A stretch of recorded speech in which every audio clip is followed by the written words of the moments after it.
The biggest question I get from her that's the hardest to answer is, Mom, why don't their parents know? Oh, Why wow. And that's one of the hardest things to answer every single time, because I don't want her to ever shame another child for their choices. All I see is blessings on blessings, yeah. I see the blessings coming our way, our way, our way. Vani Hari is in the chat, ladies and gentlemen. I am so excited to talk to you. I mean, you don't really have any idea. You are one of those people that would never assume, you would never assume that I would think of you kind of like as a mini celebrity, but you kind of are. I mean, you are goals in so many ways. Let me just get everyone up to speed so they know who you are. Okay, Vani? Okay. So Vani is not only a food activist, a New York Times bestselling author, she's also the co-founder of Truvani, and of course, the founder of foodbabe.com. And she has a very well-known Instagram platform called The Food Babe. And I just think the information you give is so wildly important for especially parents and anyone who really cares about eating or what they put in their mouth to read about. So let's start this off correct. I've never met you, and a lot of the guests that I have come on, I've met before.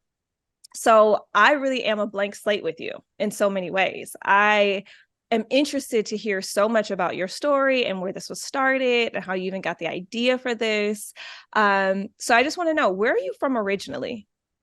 I'm from Charlotte, North Carolina, but Okay. both of my parents are from India. Okay.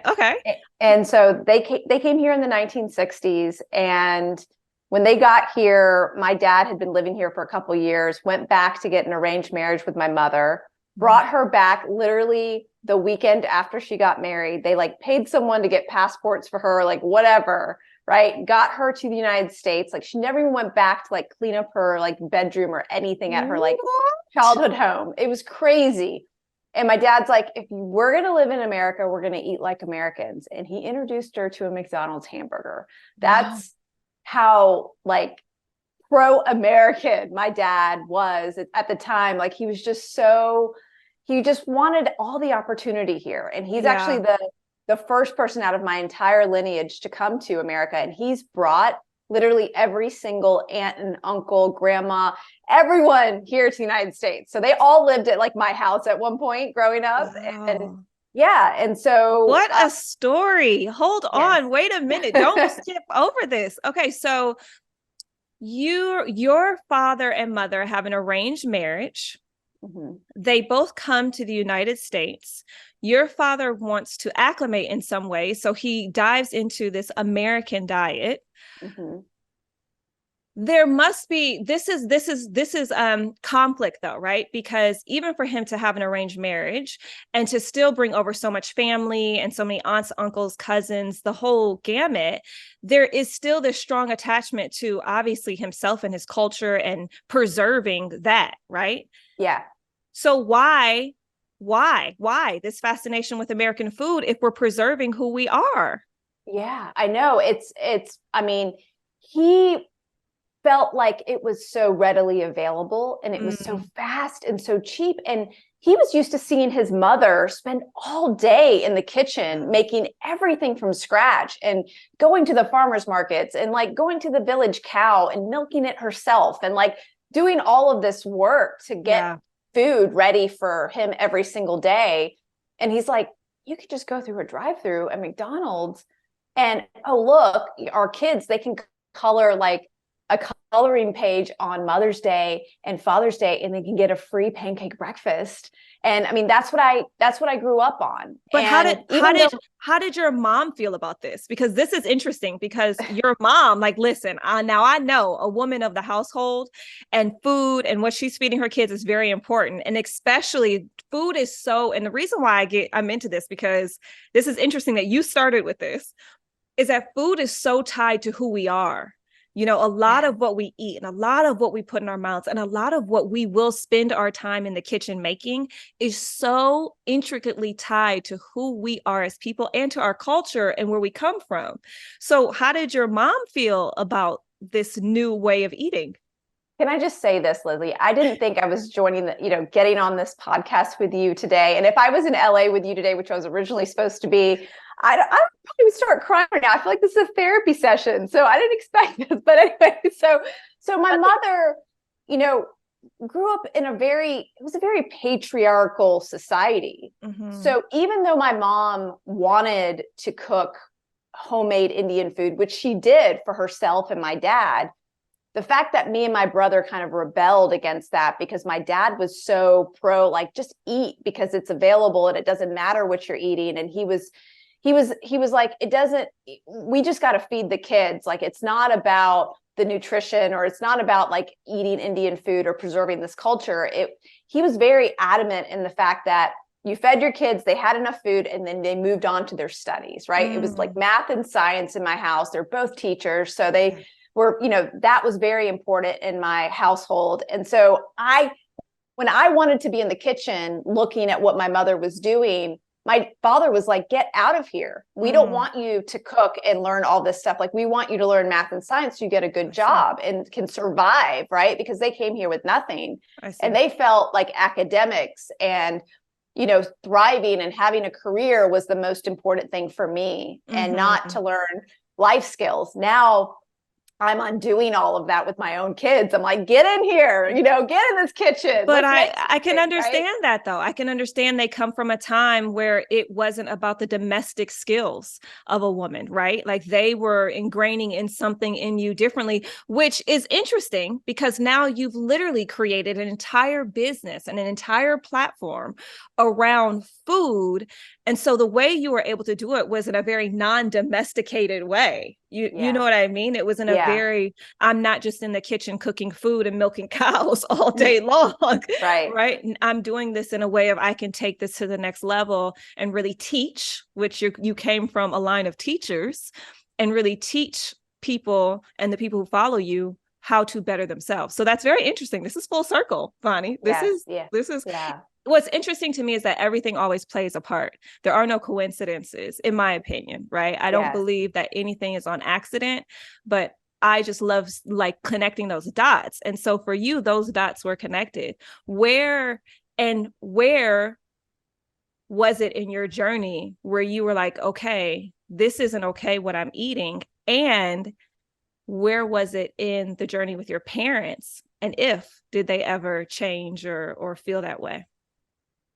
As I was growing up and eating this lifestyle, we were like the only Indian family on the block. So we just wanted to fit in. And so when we were celebrating Thanksgiving and, traditional holidays that they had never, celebrated before, they were going to the supermarket and getting the stovetop stuffing full of all the different additives and chemicals, right? They were getting the Pepperidge Farm bread, what do they call it? The breadcrumbs and like all the things that you make the stuffing with. And then I'm thinking about like the cranberry sauce in the can and all of that stuff, right? Like they were like, oh, it's all here. Like the whole Thanksgiving meal, I'll just buy it in a package and prepare it at home. And so my mom didn't have those traditional recipes that were like brought down generation after generation. She knew how to cook Indian food, which now it is one of my biggest regrets in life, not really experiencing that for most of my childhood, because now when people ask me like, what's your favorite restaurant where you live?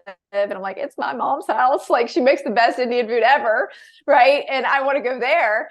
And this just makes me so sad that for so much part of my life that I preferred all of this hyper processed food. But now through the research and the information that I've learned about the food and how it's produced today, all the industrialized ultra processed food, it's created to create an addiction to it, right? It's created to hijack your taste buds and your brain so that you only want that food. That's right. If you're not eating real food that's home cooked and you're only eating processed foods and fast food like I was, you're not going to like any other kind of food. And so when I was thinking about what I was doing when I was writing my latest book, Food Babe Family, I was like, I have to put this information down for other families to know that like the picky eating that they see in their children can be undone. Like it's not like destiny. It's not permanent. Yes. It's That's not important. a label that they're going to have for the rest of their life. Right. And there's like such an amazing way out. And it actually feels a little bit more empowering knowing that there are people at play that are trying to make our kids picky eaters because they want us to go for the goldfish every single time at snack because they know our kids are going to eat it, versus a blueberry, where a blueberry could be sweet one day. It can be juicy the next day. Sour. It can be sour one day, right? And if your kids aren't exposed to that variety of real foods, they're going to prefer and want that pack of goldfish every single time. Did you feel like with your kids that you had to start off early in order to not have these arguments or have to create like, because what I say is like, I say this because the earlier you start, your kids only know what they know. You know what I mean? If they don't know it, until they get to school and they taste test or a birthday party or, I was obviously doing some research on you and your daughter's first birthday eating, the sugar for the first time, like that kind of thing. So did you start early enough and consistent enough with your kids where you didn't have to have these arguments later on? Like some parents don't do that. And like you said, changing their food later on is a big deal. Yeah. No. So I was the food babe before having kids, thankfully. So I knew exactly how I wanted to teach them and raise them. And, of course I wasn't a mother yet. I had no idea. Oh my gosh. Isn't it funny when you look back before you became a mom, like all the judgments you had? Oh my gosh. All the things. You're just like, what the heck was I thinking? What was I thinking? And then for me, it's always like, how much time did I have? It's the time for me. I'm like, what was I thinking about all this stuff that you do? You assume this is what motherhood is going to be like. And then for me, I'm like, how much time? My gosh, time was just like given to me. Yeah. That's what my biggest thing. But okay, continue. Yeah, so you came in knowing before you were even a mom, you came in knowing exactly this is the palette that I want to teach my children. This is what I want them to eat. This is what we already do. Right. And so I actually, in my new book, I go through actually what I did with both my kids, which was as much variety as possible, literally a different fruit and vegetable every single day in terms of like exposing them to it and getting them the most variety as possible, eating the rainbow, like making sure it's like not the same thing all the time. And and now even today when my little one's 2 and my bigger one is 6.5, like we're eating something different every single day. I'm making a different vegetable every single day so that it doesn't get boring. It doesn't get boring. And then they have such a wide palette so that I know they're getting the nutrition that they need. And, when my daughter was 10 months old, I remember she was playing with the packages at a little convenience shop at the airport. I was on a business trip and she was with me and she's crawling. And of course she's gravitating towards all of those little crinkly packages like Skittles and Snickers. And, then they had the cereals all laid out there, like the Lucky Charms and the Fruit Loops and all of that. And she's playing with these packages. And I just remember at that moment, taking an opportunity to tell her the truth about what she was playing with. This is at 10 months. At 10 months old, I talked to her about the artificial food dyes that are linked to hyperactivity in children, and they cause brain inflammation and eczema and asthma. And I told her about the BHT that's added to the packaging to preserve it, and that it's linked to cancer and endocrine disrupting but is this problems. Wait a minute, Vani, hold on. Is this kind of like the conversation? Just a flash of it just for me was like, okay, is this kind of like the conversation you have about sex with your kids, right? Yeah. It's like, not to blow your mind, but babies don't come from storks. I mean, but at 10 months she's getting it. She's used to reading books about farm animals, right? At 10 months, she's used to reading books about farm animals. But like, we're reading books about the ABCs, right? Why can't we read books about the ingredients in food? Why can't they learn at that age? And, they're not going to comprehend the gravity or the impact or the risks that you're describing. But I'm telling you, those ages between 0 and 7, you're molding your child into who they're going to be in life. Yeah. And you have this amazing opportunity now more than ever, because this information is actually available at our fingertips like never before. If we don't understand an ingredient on something we're eating, we can go to Google that ingredient and find out why it's there. Is it there for a nutritional purpose? Is it there to make the food industry more money? Yeah. Like, is that something you want to be putting in your child's body? Okay, That's the but question we need to ask. This is my question. And I feel like as a parent, I try really hard. I really do. I try hard to be responsible with what I feed them. I try hard to be responsible with what I feed myself. But Vani, I mean, as you know, you have 2 kids and you're working. Time is of the essence, right? Who has time to go and research everything that you see? When I go to the grocery store, I try really hard to say, okay, does this have food dyes in it? Is there a lot of sugar? What types of sugar are being added? I try and shop at stores that I think are also, I try to trust, in the products that they're putting on the shelves.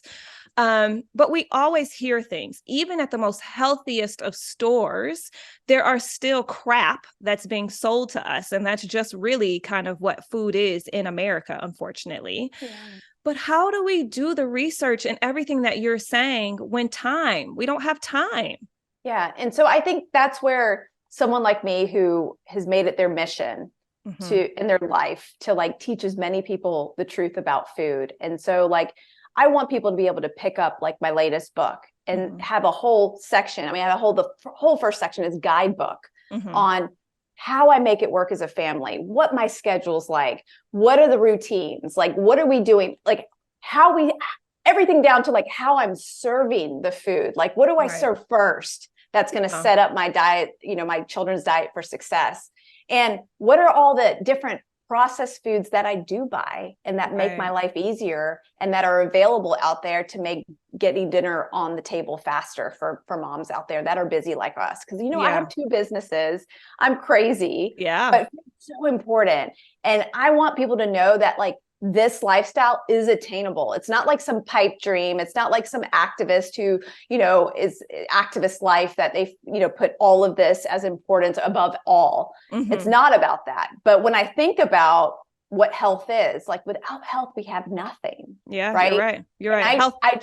I truly believe like without giving our children the best health that they can have, like we are not giving them the ability to be the best people they can be in this life, because their brains are not going to be working correctly. They're not going to have the energy to do the things that they were meant to do on this earth. And they're not going to have the health that's needed. Yeah. Make it happen. Well, what's fascinating is that it's not even just kids. I mean, it's us too, right? As women and as adults, and, for us to even function at our best, for you to be able to have 2 businesses and being a parent and career this and all the things, it's like we have to be able to function at our best too. And let's just be honest, us as women, we have a lot of factors that we're fighting against, whether that be cancers, whether that be, female hormonal issues, all these things that they say food is now plays such a role in. But I want to get back to, I think you're absolutely right in something that you just said. People have the misconception that healthy food has to take a long time and that fast food can't be healthy. What are your thoughts on that? Yeah. So this is another reason. It's just so funny because it all comes back to my new book, Food Babe Family. Like, this isn't like the recipes that I have in there are not Julia Child recipes, right? I don't want people going in the kitchen and spending 3 hours. I don't have the time to spend 3 hours to make real food, right? Like I just don't. So these are like the simplest, easiest, tastiest recipes that I am literally making in my kitchen every single day. Yesterday, I got on Instagram stories and I just shared like, guys, I've been in podcasts all day. My book's coming out next week. I have to make something for my family in 30 minutes. This is what I'm making. I'm going to show you right now. And I'm going to document it while I'm making it. And it was this beautiful dish of like white fish with just a beautiful marinade of like lemon. It was so good. And like roasted cauliflower and these potatoes that were Greek that had like oregano and lemon on them. And the kids devoured it. It was like so awesome. I devoured it. My husband loved it. We ate as a family. at Yeah. the end of a crazy busy day, we're all eating the same meal. There's no Right. short order cooking. Yes. And it's like, yeah, I would love to sit and make croissants from scratch and take 3 days to make the dough proof, but who has time for that, right? Like these are recipes that are super fast, easy to make, that you can make a lot of them in advance, which is what saves my life, is the meal prep. Making breakfasts, like big breakfasts on the weekends, on Saturdays and Sundays, and freezing the leftovers is what saves me. Like I'm making sweet potato pancakes, and I just made sweet potato pancakes. Oh, that's awesome.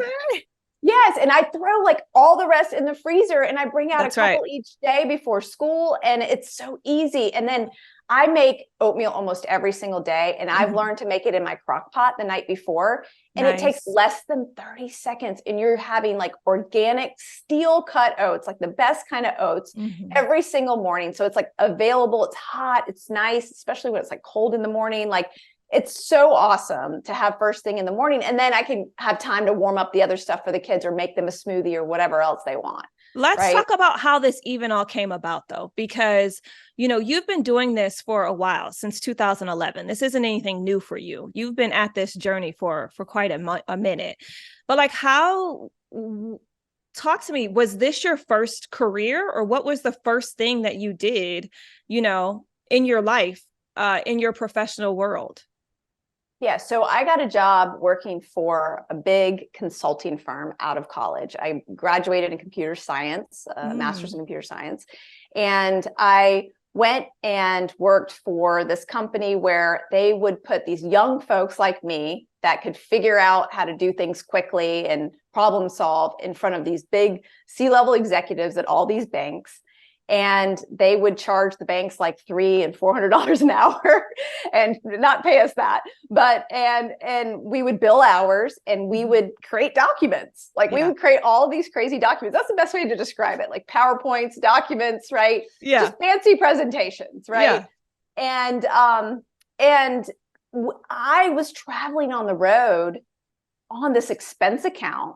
I'm 22 years old. I have an expense account of like $70 a day on food, and I can eat anywhere I want. I mean, we're eating the fanciest, lavish food there is, 5-course dinners, like, getting catered in food every breakfast, lunch, and dinner, so that we would work through those time periods, and so they could bill more hours to the client. Right. And during that time is where I hit rock bottom. I gained a lot of weight, felt really bad about myself, didn't have time to take care of myself anymore. I didn't know how to prioritize myself when I was in this very rat race lifestyle where everybody wanted to get promoted and make partner in this firm. And so, again, going back to that roots of my parents in my head of like, you have to be successful, you need a 401k, you need to have a steady job, right? You need to be, you need to excel at your career. Yeah.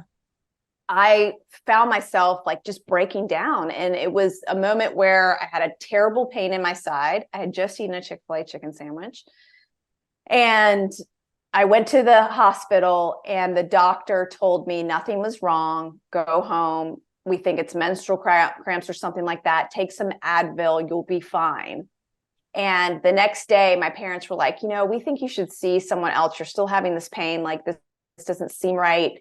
And so I went to my regular doctor, and he's like, your appendix needs to come out right now. Like I'm going to, refer you to a surgeon right now. And so I went into emergency surgery, had my appendix taken out, and to recover from that surgery, because my body was so messed up at the time from the way I was treating my body and my lifestyle, it took me weeks. And I just remember it was over the holiday season, and everyone's going to Christmas parties and having fun and dressing up. And you're 22 years old, like you just want to go out and have fun. And I was like in a hospital room recovering and going like, this is not the life that I want to live. And so I started to treat my health like a debate round. And in high school, I was a number 1 tiered debater. I was recruited to college to go debate. I was number 1 in the state. And so I loved debating. And back then you learned, the affirmative and negative of every situation. And then you didn't have Google. So you had to go to the library and look the microfiche and all the law journals and photocopy all this evidence. And you would have these huge tubs of evidence you would take to all of these debate tournaments of like, to back up your argument. And so I started to like make a case for my health, going to the library, checking out huge books on nutrition, trying to figure out why I was in the situation I was, how to lose the weight, how to feel better and healthy. I think my first priority was probably losing the weight at that time, because it was more about like looking good. Like when you're in your early 20s, you just want to look good, right? Of course. You're not so concerned about the health aspect, although that was on my mind too. And there was something around that time where my coworker, and again, I was still working, by the way, for this company in this rat race environment. And now I was coming back into work after having several weeks off. And all of a sudden I was bringing in my breakfast, lunch, and sometimes dinner. You know, I was taking off an hour to go to the gym in the middle of the day or going right before work. I started to create these habits that started to completely change my body and my life. And then when I started reading about what I was eating, what's in a Chick-fil-A sandwich, what's in a Subway sandwich when they say you're eating fresh, I started to discover that there are so many man-made chemicals in this food that wasn't serving a nutritional purpose to my diet or my body. It was there to make the food companies more money and for me to become addicted to this food. And it just really angered me and made me mad. And I started to like tell people about this. How long from that moment where you kind of had this little aha moment, right? The light bulb went off for you and you were like, no more, I'm not eating like this. How long did you stay in that position? Because it was still the lifestyle, right? It was still traveling a lot. It was still long hours. It was still this whole corporate culture of trying to one up. And food, lifestyle happened to be a part of that. You made that choice. When did you make the lifestyle choice to change? 10 years. It took 10 years. 10 years. Yeah, it took 10 years. I started Food Babe just for fun because people in my life started going, whoa, you have changed. You look so different. Your skin looks different. Your body looks different. Like everything about you looks different from when I knew you. And what are you doing? We want to know. And I said, okay, well, I'll share my recipes and my green drinks and everything that I'm doing. And I started to share that on Food Babe. And I remember I wanted to call it eathealthyliveforever.com. Yeah, and that's what I wanted to ask you. Where did Food Babe come from? Yeah. They're like, my husband's like, that's an awful name. No one's going to remember that blog. And I remember I gave up television for Lent, even though I'm not Catholic. I gave up television for Lent because I wanted to find time to blog. And so I was like, okay, I'm going to give up television. I'm going to have this time after work to blog. And he came up with the name Food Babe because it was available $10 on auction on some website he was looking at. And I think it was some kind of other site before it was Food Babe, like the Food Babe. Anyways, so he bought it for $10, and I was like, okay, all right. And I felt a little funny calling myself the Food Babe, but I was like, what is it? Like, what if we just like teach people how to become a food babe, right? And so for the first year and a half of the blog, I never had my photo on the header of the blog. It was like these 3 cartoon characters. No one knew who Food Babe was really, unless you knew me personally. Right. And so every blog post, I never put my real name. I just put Love Food Babe. Like that's all I would do. Yeah. And I would kind of hide behind this persona. And it was like an alter ego, if you will. And so it allowed me to stay very professional in my corporate career, but also like this passion that I had for teaching people the truth about food started to come out in this blog. And I just remember, I thought it was like my mom and my close friends and maybe a couple of their friends, like following along, and some of my coworkers who, understood who I was, like deep down in the core, like, you sit next to people in cubicles, they get to know who you are. They see you bringing in your food. They see all these weird habits you're doing, and they start to wonder about you, and they ask questions, and then you start to become friends with the people that, are a little bit different too. And they start to like wonder. And I just, so certain people knew about it. And then I just remember it must have been, it's probably this yogurt article I wrote about, there was an organic yogurt place that had opened up at the mall. And I remember my coworker telling me about it. And I was like, what? Organic yogurt in Charlotte, North Carolina? Like, I don't even believe it, right? And have you grown up in California your whole life? No, I'm originally from Detroit. Yes. I love this about you. I knew this about you. I remember hearing this before, because this is why I love you so much, because Detroit is what changed me, by the way. I started Food Babe when I was working in Detroit. No I way. was working Monday through Thursday, every single day in Detroit. And I found some of the most amazing cafes there to eat at. Do you remember In Season? I don't know if you ever ate there in Royal. Oh, in Royal yeah. Oak. I think so. Yes. I love Royal Oak because they have all the stuff. One of my favorite. Oh, well, it's Royal Oak. It's amazing. Amazing. And I found the most amazing people there that taught me about food at the time. And I shared a lot of that stuff on the blog at that time. But that's when I started Food Babe, when I was in Detroit. Get out of here. Yes. That is so I was there funny. 4 days a week. That is amazing. It's interesting because when you said that you came up with the name Food Babe and you were like, but I'm not a babe. I don't think of myself as a babe. That's exactly what I thought when I started the Cool Mom Co. I was like, I don't necessarily think of myself as like the coolest mom, but you know what? I'm going to try and show other people how to be cool. So I love this idea of you Lizzy, showing other people. When I saw that you had started this podcast and you called it the Cool Mom, and I was just like, I have to be on that podcast. I have to be a cool mom. Like, I was just like, if she says yes, I'm going to feel like so amazing. Like when you have no idea how happy I was. I was like, I get to be on the Cool Mom podcast. You know what? You're one of the coolest moms out there, though. This is the beauty, I think, in having these platforms that we're able to create, right? It's because for me, the biggest joy I have is being able to tell someone like you your story. The fact that you're able to share how you got started and all these facts, and you share so much with people that will help them benefit their lives, whether it's your whether it's your Instagram, whether it's your website, whether it's your book now that it's coming out, guys. It is coming out. By the time you see this, it is on the shelves. So you need to go out and get it. It has a lot of information in it. But yeah, that's what I love. So I think you and I are very similar in that respect, where, it's just about showcasing and really giving credit and like, hey, this is information you'll want to know. And so many people will watch this and be so inspired by you, Vani. And that's what I love about it. Okay, so wait a minute. So you're doing this, you're 4 days in Detroit, you've started Food Babe. Is husband on board with this? Or is he like, what is this that we are doing now? What do you mean we can't have Pizza Hut? What do you mean, we're only eating this type of food? So remember that time where I had appendicitis in that month I came back to work? I met him a month later. So I met him a month later. And you know how I know he was going to always love me? It's because he started dating me when I was, when I was overweight, when I hadn't really got myself back together yet.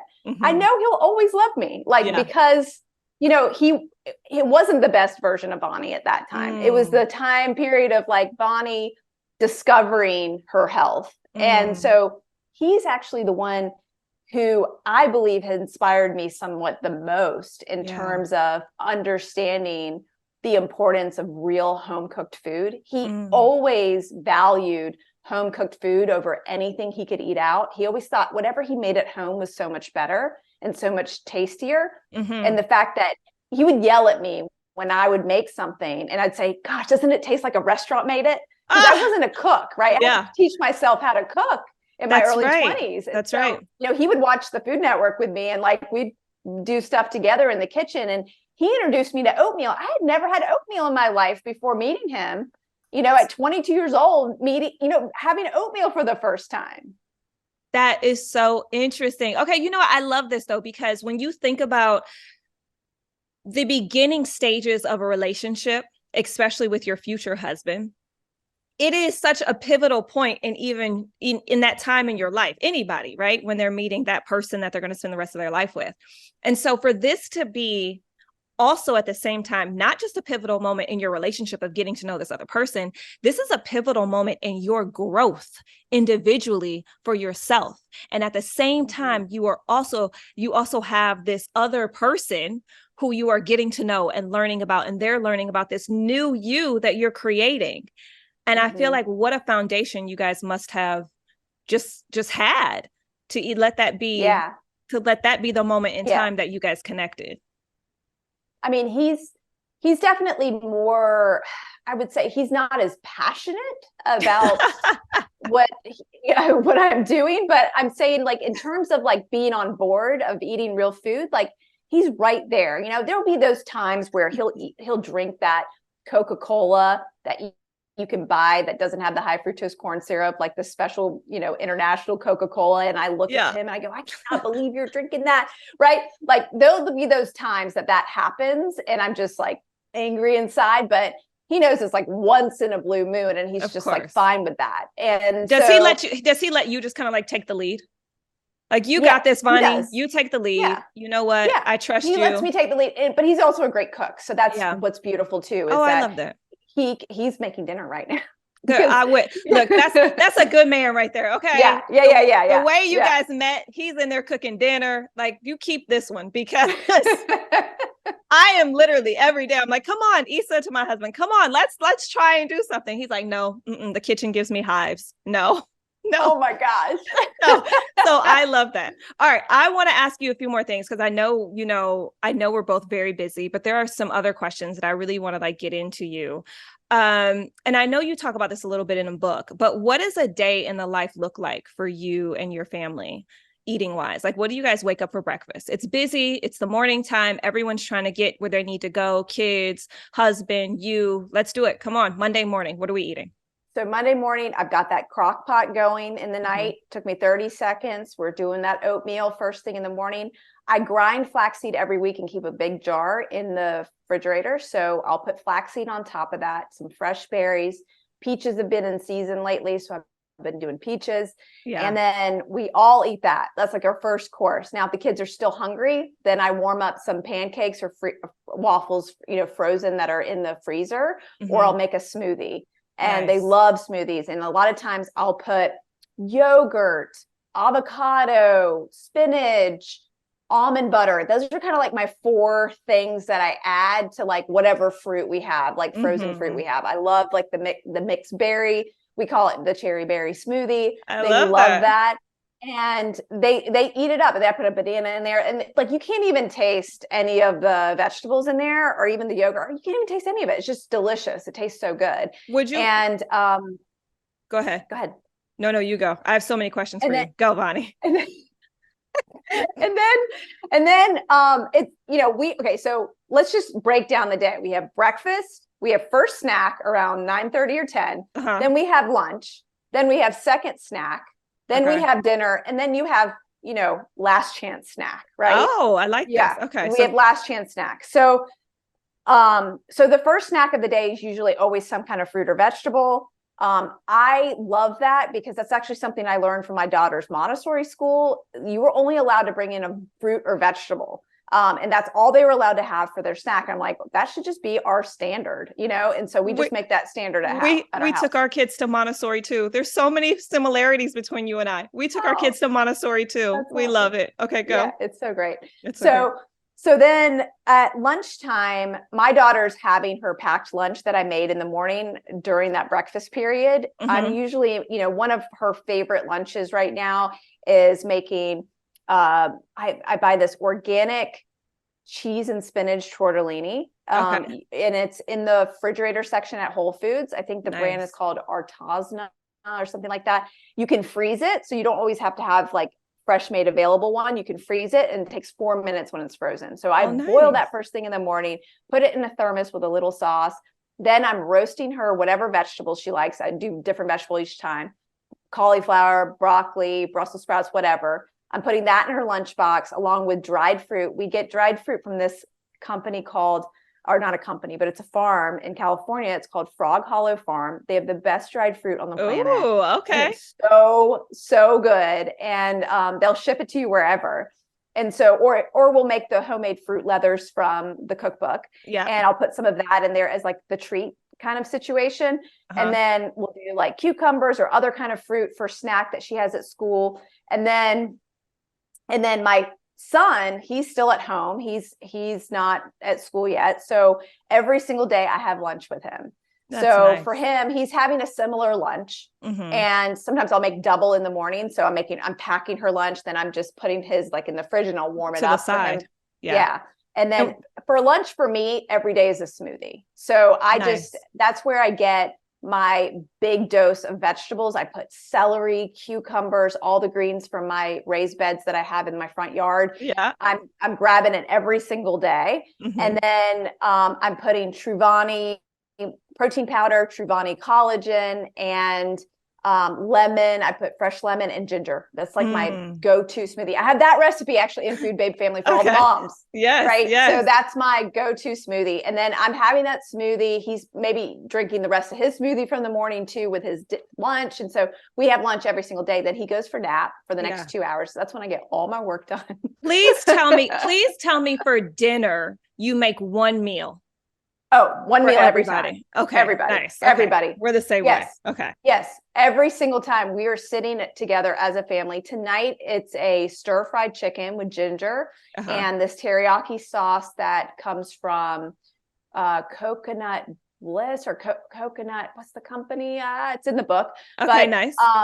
Also, Big Tree Farms makes the same kind of teriyaki Okay, so in sauce. the book, not only are you giving recipes, you are also sharing with people products that you use or that you guys consume as a family that are safe and healthy and the least amount of bad things in it.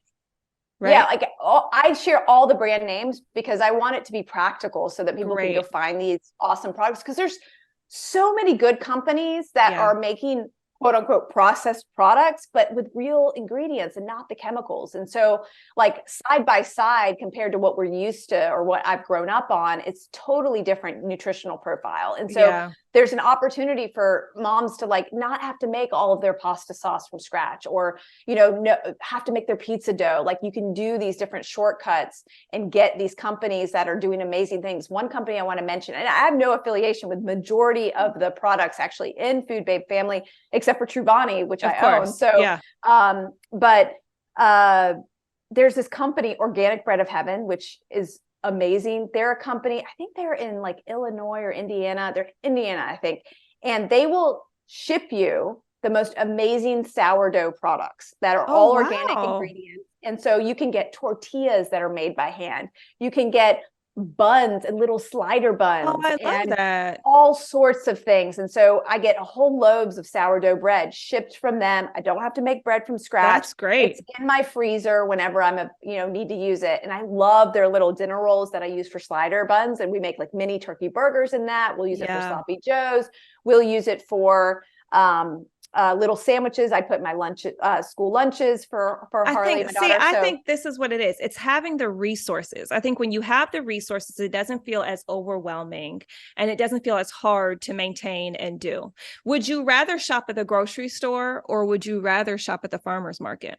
I like both. I have to be honest. I mean, I love the farmer's market because it's like all the fresh produce and vegetables, but like they don't last like that long. So like you can't like go to the farmer's market and like load up and have to go back again and like, you know what I mean? So you have to keep like replenishing the fresh fruits and vegetables. Like that's the plight, I think, of my lifestyle is like replenishing the fresh fruits and vegetables before they go bad and like eating them, making sure you have a rotation and you're doing a meal plan. So you eat what you buy, but then also, I love stocking up on all of the amazing processed or, like helpful products that you can have in your kitchen. Like instead of making your own ketchup, like in my first book, I had like, here's a recipe for ketchup.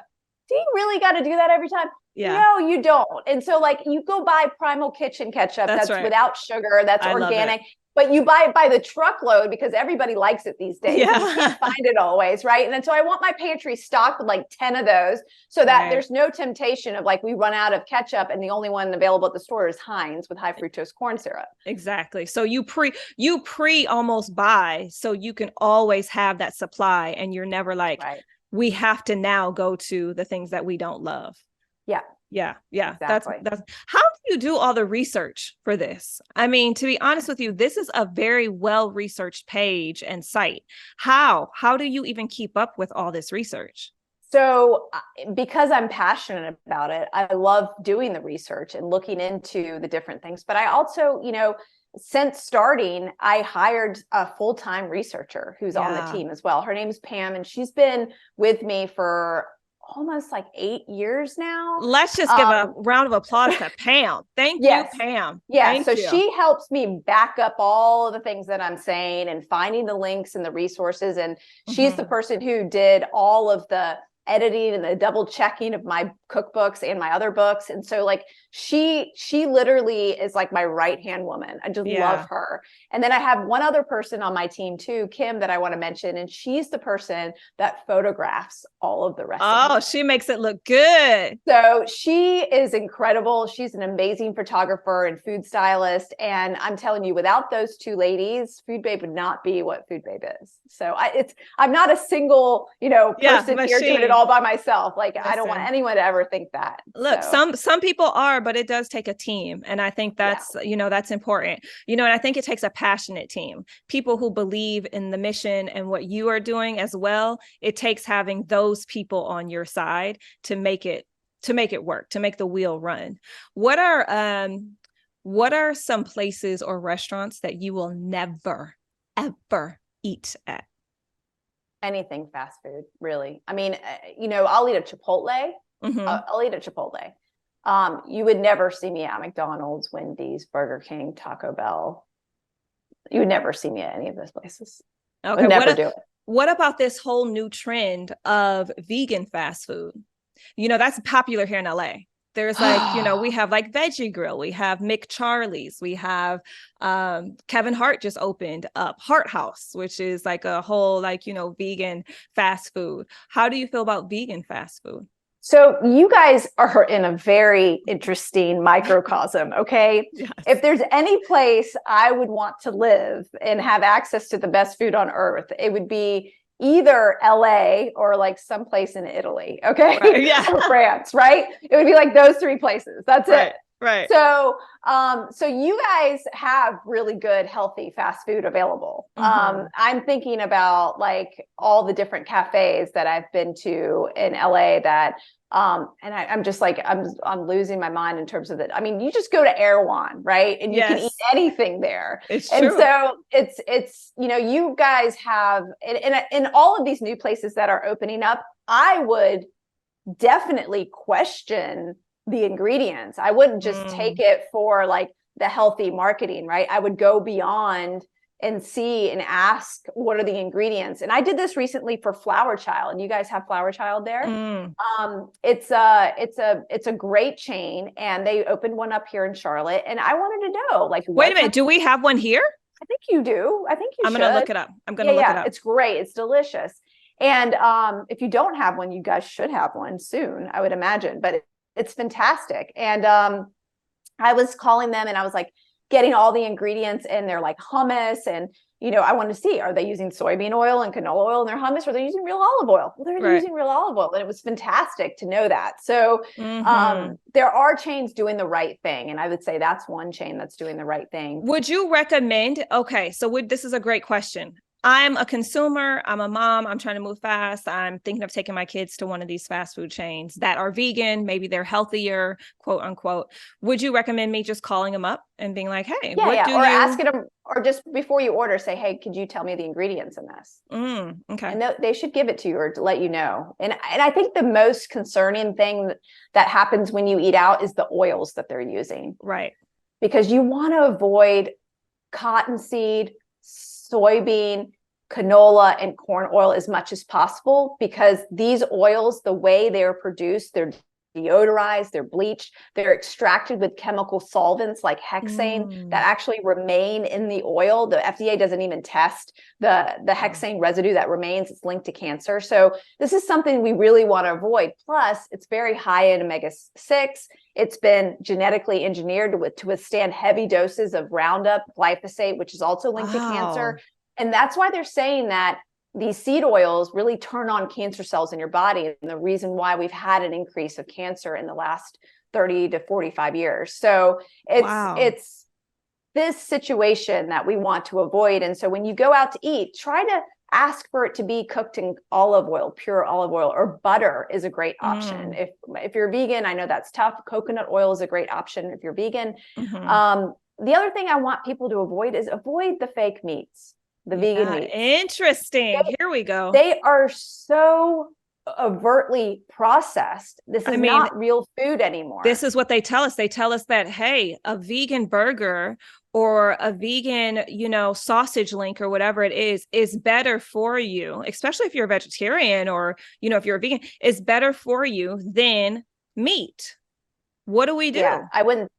No, most of these processed products have been made with genetically engineered ingredients or doused with so many different chemicals, the same chemicals they use in other processed products to create that hijacking of the brain chemicals to make you remember the flavor, taste the flavor. They're adding natural flavors, quote unquote, which is an ingredient that can mean thousands of different chemicals behind that one name because the FDA doesn't regulate it.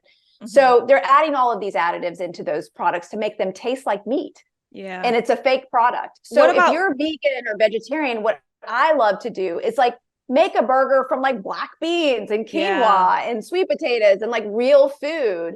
And then you're in nuts and seeds. And so you're getting a wide variety. You're getting the protein from the beans, you're getting the fiber, etc. You're getting the nutrition as opposed to like this laboratory created meat, which a lot of it's starting with pea protein. And I don't think pea protein's bad. Hello, Truvani is organic pea protein, right? But the pea protein combined with all of the additives is not the way to go in terms of, I think, in terms of long-term nutrition in a vegan or a vegetarian person. What about tofu?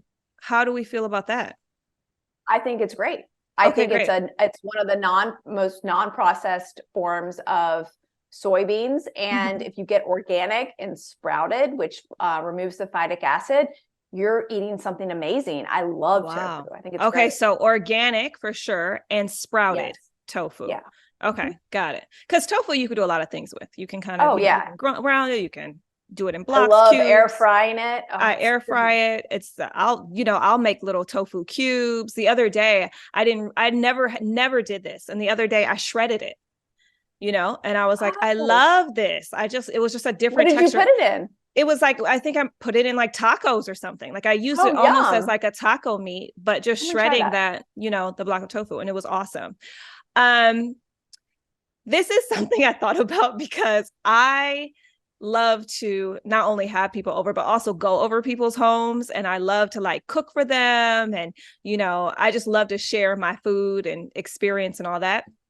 And I thought, oh my God, if Vani ever came over, I'd be so nervous just because of choices. So are your friends and families, are they hard? Do they get nervous to host you? Like if there's a birthday party or whatever, they're like, oh my God, Vani's coming. Hold on, guys. You got to hide all the packaged snacks. Or how do you feel? How do your friends and family?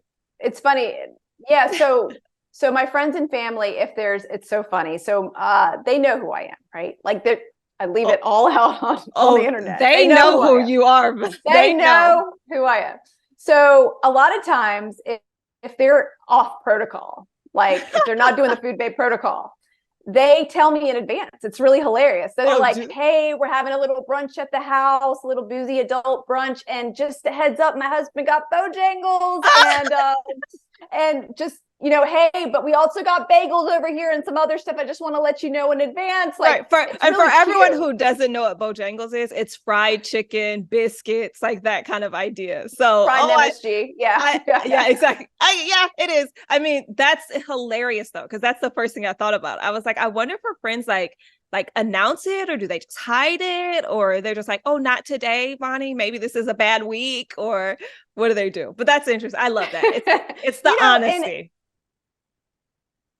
Yeah. They're usually honest with me, which is so great. And, the time periods where like I'm invited somewhere, it's so funny because everyone thinks that like this lifestyle isn't fun and I don't eat like all the yummy foods out there, the pizzas and the cakes and all that kind of stuff. I eat it all. I just like it to made with like real food ingredients, right? Like you still can like live this lifestyle and have fun and have all the fun things to eat out there, but it just can be made with real ingredients. And when I go to a party, I just love bringing a dish. I just love bringing food and bringing a dish. And when my kids are, going to different birthday parties, we kind of have like a a little discussion ahead of time. And I share some of the stories actually in the book. Tell me, wait a minute, break Yes. the tea. What do you do at birthday parties? Yes. So we have a discussion ahead of time. We're a family that avoids artificial food dyes. So if my daughter sees cupcakes that have all the artificial food dyes on it, she'll ask me, like, she goes, Mom, is it okay if I just take the icing off and eat the cake? I'm like, sure, that's great. That's a great option. And I kind of like let her lead now that she's old enough to kind of make these decisions. And then if she notices there's a situation where it's going to be really crazy, she'll kind of ask me, Mom, do you have like an alternative? And a lot of times I'll just try to like throw alternatives in my bag, just peanut butter cups, something that's being different, prepared, so that she feels like she's still having a treat and she's enjoying life, but she doesn't have to necessarily eat what the other kids are eating. The biggest question I get from her that's the hardest to answer is, Mom, why don't their parents know? Oh, why wow. don't? And that's one of the hardest things to answer every single time, because I don't want her to ever shame another child for their choices. Right. And so it's been an ongoing discussion, and she goes, and so her solution in her mind is, Mom, can we please give them your cookbook? Like, can we give them one of your books? I love so that. they know. Oh my God. I'm just like, Vani, I have to tell you the story. I have to. Okay. I just have to. So, I have a 11, 8, and a 5-year-old. 5-year-old, this is his first year in kindergarten. And so he was at Montessori school before. So he's in kindergarten and they do their first field trip. Their first field trip is a volunteering field trip where they pack snacks for underprivileged kids, and they put a nice little basket together for them. And so he's there, he's packing the snacks and he's doing all the things. And I asked him later, Khalik, how was your day? How was the field trip? He goes, it was great, Mom, but they were putting trash food in there for the kids. And I was like, Khalik, what did you say? And he said, they were putting trash food. It's trash. Daddy says it's trash. We're not supposed to eat that trash. And I was like, Khalik, no. And I had to really think in my mind and hope that he wasn't saying this out loud at school to everyone there as he's packing these treat bags. And I was like, Khalik, sometimes, people see this as a treat and it's okay every once in a while, and you cannot call it trash food. And, it was this whole process that I had to go through. But this is interesting because, like you said, you don't want your daughter shaming other kids for the choices that their parents are making. At the same time, you want her to be knowledgeable and say, okay, these aren't necessarily the choices that we make at home. And so yes, exactly. That was something I just had to tell you. Yeah, that's a great story. It happened. Okay, this is the last story I have for you, and this is we're gonna drop the mic on this one, but I'm interested to hear what you have to say. So a friend of mine, very good friend of mine, she was raised in a household where they were always conscious of what they ate. They ate always very healthy. She grew up with only knowing vegetables and, really, really healthy meal selections. And they did not eat processed foods in her house when she was growing up. And when she got to college, she went bananas. She went crazy. She ate all the fast food. She ate all the processed food. She just did it all because she wasn't exposed to it ever. So for her in college, she was like, I'm free. And she did it all. And then years later, after college, and, once we became really great friends, she went back to what her mom had instilled in her in the very beginning. How would you feel if that was the story of your children? As you were telling this, that's what I was trying to envision, actually, is like, what if this happened to one of my kids, right? Mm-hmm. And I don't think it can. I honestly don't think it can, because I've spent so much time educating them about the truth, about all of these different ingredients and products, that I think they will go through that rebellious phase, but I bet they'll do it in some other portion of their life. I don't think it'll be through food, because we still enjoy so much variety of foods. And I let my kids have dessert every single day. Yeah. It's a homemade cupcake we made, but I let them have dessert every single day. And so there's not a lot of deprivation happening in my house, even though it may look like that from the outside, because there's this whole grocery store full of food that we're not eating. Right. but we're still enjoying life. And so I think it's, it's in the way that you do it that matters. And I don't think I'll be like that. But if, let's say it happens, Okay. right, I'm going to have to bite my tongue, right? And I'm going to have to realize that I spent most of that child's life, putting the great, ingredients in her body and priming her body with good nutrition and all the good gut bacteria that she has in her body. That's and she's right. gonna be able to handle it, right? And the human body is so resilient, it can change and it can evolve and it can rebound from stuff like that. Like the fact that I've been able to rebound from years of that lifestyle is testament to what can happen for a human body. And, and I just feel so healthy and like, I don't have any health issues, and it just feels so good to feel that way, considering for most of my life I had health issues and I was on 9 prescription drugs, like insane. And now I'm on 0. So it's so cool. Such a beautiful journey, spoken like a true parent, spoken like someone who is instilling such a beautiful foundation in their children and now in your life. And I'm sure all your friends and family, and listen, everyone who follows you, the millions of followers who follow you, you're instilling that within them too. And what a gift to be able to talk to you today. What a gift for this book, Food Babe Family. What a gift to everyone. And I love how practical it is. And I will have to say, you sent me some Truvani bars that I have been devouring. Literally, it's been so good. And today it's funny because I've been out all morning and I came back and I was like, okay, we're doing a podcast, and I didn't have time to eat this morning breakfast. So, I had my coffee and I grabbed one of the bars.